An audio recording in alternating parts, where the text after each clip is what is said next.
Welcome back to the Charismatic Voice. Today is going to be awesome because I finally get to sit down with the lead singer of Arch Enemy, Alissa White-Gluz. But first, we're going to check out their new single, which dropped in May, Sunset Over the Empire. This is off of their upcoming album, Deceivers, which I'm sure we're going to talk a lot about. So I want to give it a deep analysis to inspire some juicy technical questions. Let's get to it.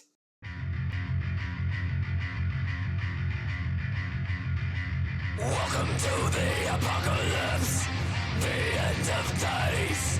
Rulers of the wasteland rejoice in the flames. Futures tumble, legacies crumble. Thousands of years, and what have we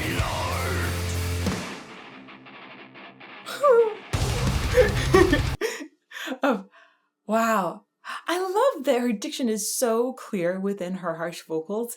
Sometimes harsh vocals can be a bit difficult to understand for me. And she always has excellent diction. I get every single word. I really think that her voice fits that post-apocalyptic kind of time, right? It feels like, it feels scary. It feels torn. It definitely, this image that's being presented alongside the lyrics meshes well with the immediate feeling we get from hearing her voice. So I'm going to go back to the beginning.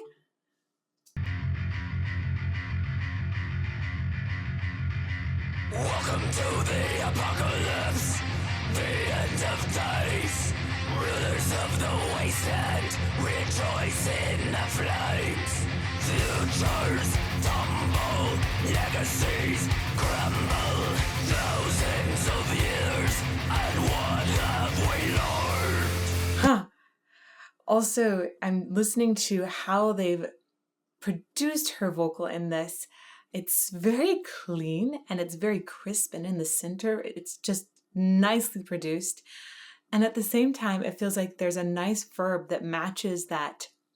It almost feels like they're in a church, or it feels like some sort of ancient structure that they're in with the band. So it's got a nice focus drawn into it, which again helps with the clarity of text. And at the same time, you feel that grandioseness, but it hasn't gotten muddy in the grandioseness. Really a nice production. Welcome to the apocalypse, the end of days. Rulers I love the verb they've chosen for this track. rejoice in the flames. Futures tumble, legacies crumble. Thousands of years, and what have we learned? Whoa. And what have we learned? Oh, it's so interesting the way she enunciates the word learned. I would think to do it as an R-colored vowel, but you have two distinct vowels in here, one that has more R coloring and one that has less. Thousands of years, and what have we learned? Learned. I wonder why that is. It definitely gives me more clarity in the word. It's very interesting to listen to, so it draws my attention, but I'll have to ask her if she has any particular thoughts, or maybe maybe it's just a part of her natural accent. I don't know. Years, and what have we learned?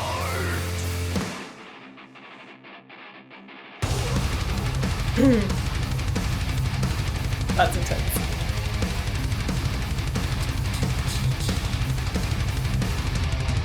Ignore the warnings, ignore the signs. Wheels of injustice kept them turning.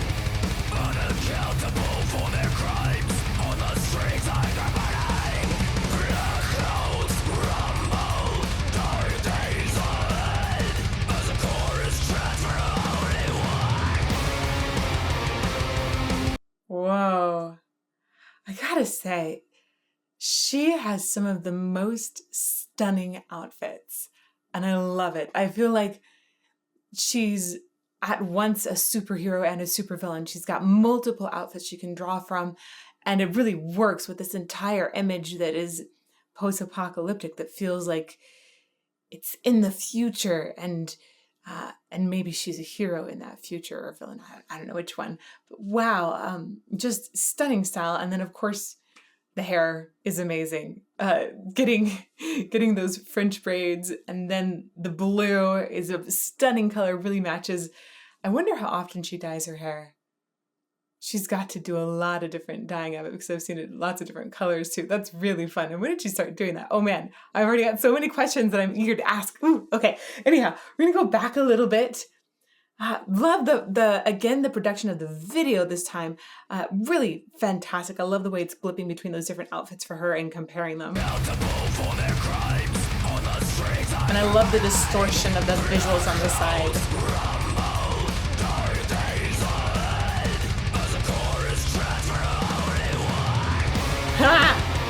That's so cool the way she goes up essentially in pitch center within the harsh vocal.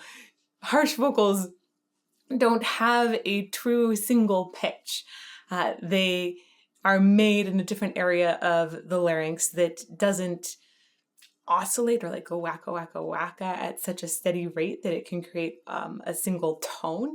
Instead, when you look at it in like a visualization of the pitch, you tend to see a blur that happens when you have a harsh vocal rather than one bright line, which would represent a single pitch. But that sort of blur of where that pitch center is can go up and down.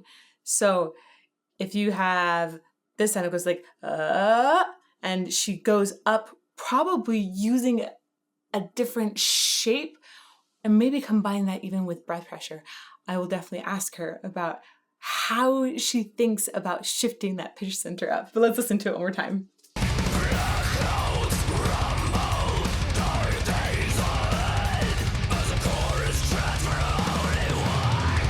Did you hear that at the end? One more time. So it's on war that it goes up, and there's actually a little delay and reverb that they add to it because it's such a cool moment. They wanted it to echo afterwards.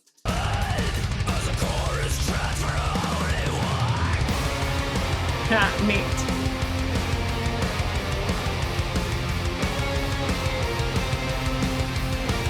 Oh, I like that melody. Ooh.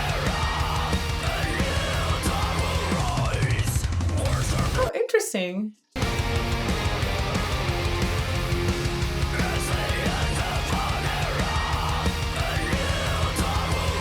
It feels like they shifted the tempo just a little bit down there, which is nice. 2, 3, 4,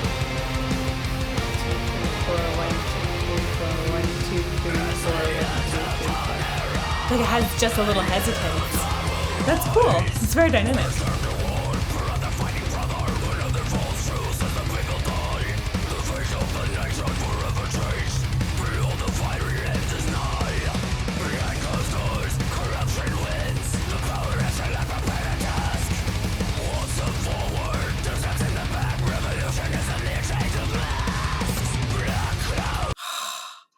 She has so many different ways she's coloring these words.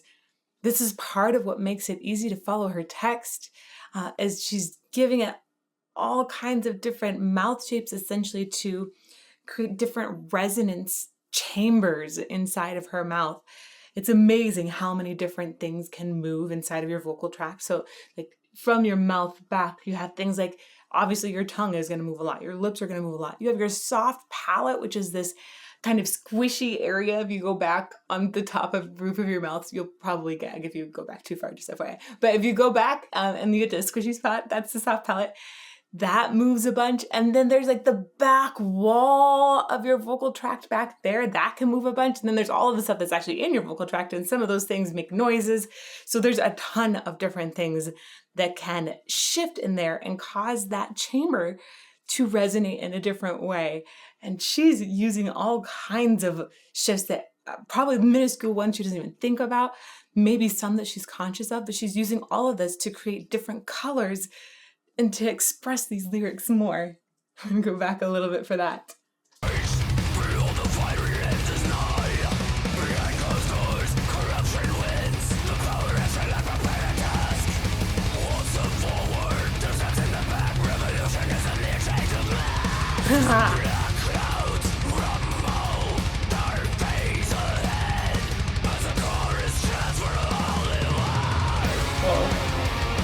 Oh, Liberty me down.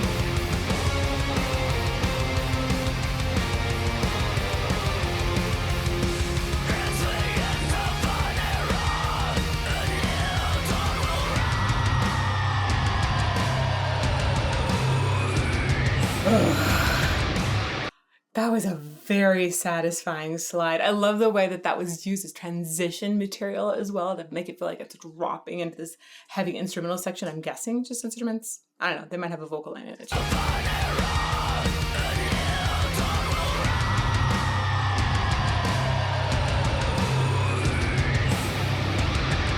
All right, we will ask in the interview. I'm definitely going to ask about that slide because that gets to that fundamental question I was talking about of how does she think about shifting the pitch center in a harsh vocal? And instead of going up on this one, she had a very lovely, long, distinguished slide down. Often, not always, often you will use a longer space to create a deeper sound. It essentially enhances lower pitches when you have a wider space. If you think about just sound waves and how they work, lower pitches, they have like a longer sound wave, and so a bigger space can help with that. But you can do other things that can shift that as well. It might have to do with, again, it could be some with the air pressure that's happening. Most likely, though, I think it's going to be having to do with the resonance space. We'll see. And then additionally, I want to talk about where that sound is being generated. So with clean vocals, so when you're singing one pitch, we know that that's going to be generated at the true vocal folds. And those vocal folds go wacka, wacka, wacka very steadily to create a pitch. And they also go very, very quickly, like 440 times per second if you're singing a concert A, which is really fast and not that high. So anyhow, they go higher and faster. And it's amazing. It's incredible. I love voice science so much. But with harsh vocals, they're created above the true vocal folds if they're being done the right way, in a way that's sustainable and doesn't destroy someone's voice, which is definitely what Alissa is doing. She's got very sustainable harsh vocals. They're created in a very healthy way. And she could be doing these in a few different places. We've looked inside of throats before we looked inside of Will Ramos's throat, and we saw that there are multiple structures that are engaging. And there has been research done and other videos taken where we know that these vocals, they can use different structures that are all above the true vocal folds, and they can be used to create noise, essentially, or distortion in sound. My best guess is that Alissa is probably using her false vocal folds for a lot of this. She might be doing a little bit of fry, which is created higher in the vocal tract as well. But it really takes looking down a person's throat with a camera to understand exactly what's happening. Is there a twist in there? You know, how much of their written noise are engaged? It's pretty amazing to me how many structures are involved in creating harsh vocals. I'm gonna go back now, listen to that slide one more time.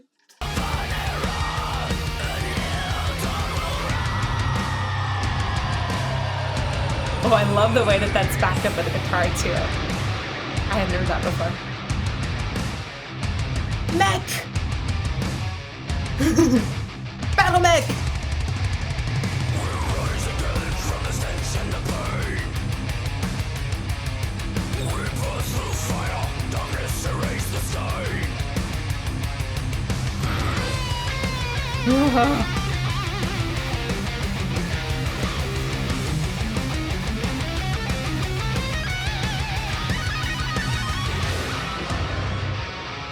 Ooh, that was such a good guitar solo.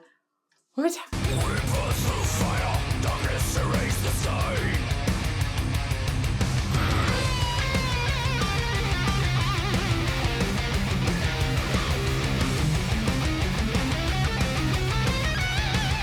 Diminished arpeggio. Oh, really cool. I love the different elements that were in that guitar solo.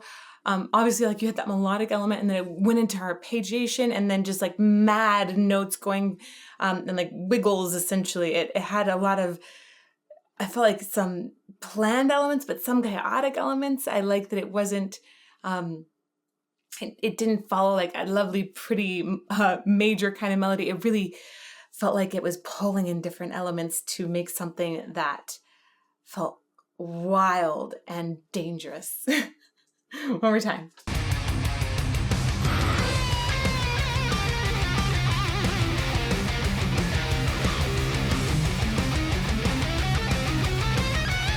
I like that. Huh, neat.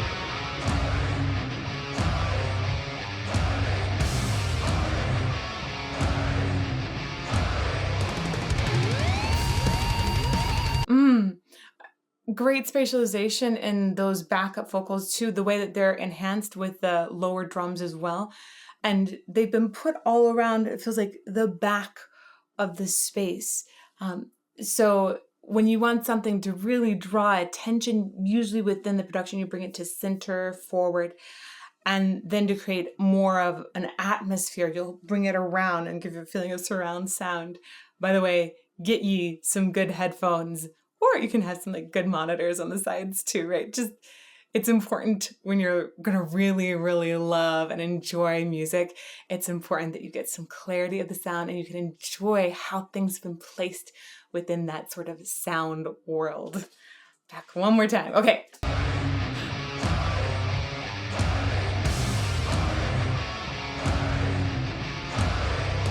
Wow. Yeah! Whoa. I feel like that was like a laser, or like a bunch of lasers from some animated series in the 90s that were like pew, pew, pew, pew, pew, pew, pew, pew, pew, at the end. What a cool effect to get from your instrument. Yeah!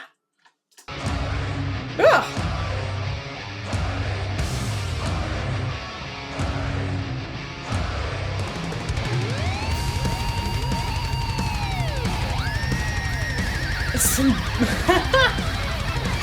I love it.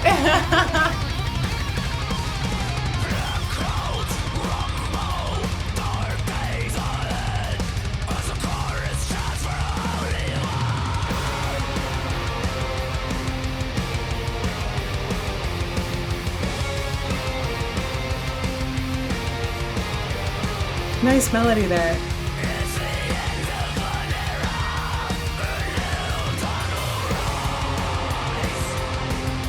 Whoa! There's a dog! In the post-apocalyptic world, there is a dog! I feel like there's hope for us after all. If there is still a dog, everything will be okay.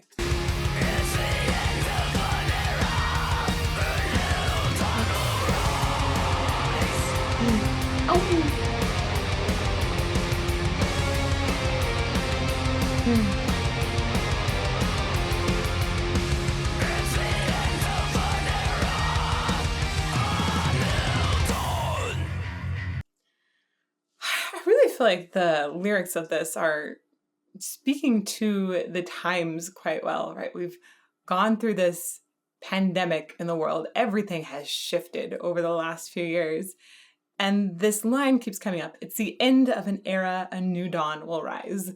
I like the hope in that line, though I know that after reading through the lyrics of the song, before I watched it, I always read the lyrics first. The last line I know is kind of like a downer, but this line is hopeful. It's the end of an era, a new dawn will rise. Things have changed so drastically, they're never going to go back to the way they were. And we're going to find something else. You know, different things will emerge that can be wonderful. So I like and appreciate that this song has lyrics that I can relate to and apply life now to. I feel like that's the mark of good lyrics, is that they can be applied in many different situations. One more time.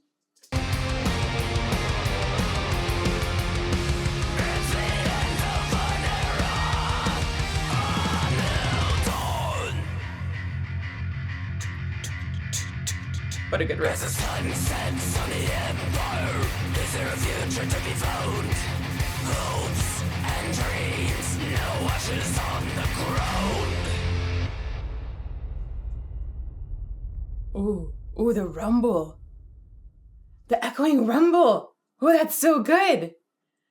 Also, I want to have a moment of appreciation Look at that costume. Oh my gosh. It's like she's the next Wonder Woman. It's ridiculous. I love that costume. Ugh.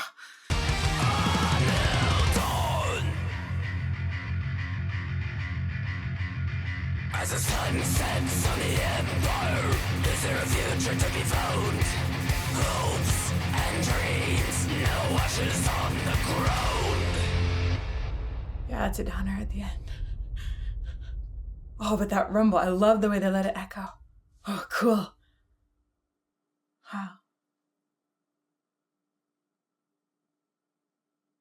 What a picture. That ending had so much impact with the way that they let that rumble continue to echo and then had silence as those final images were shown. It lingers with me. And I really appreciate the way the song overall was produced, both the audio and the visuals for the music video.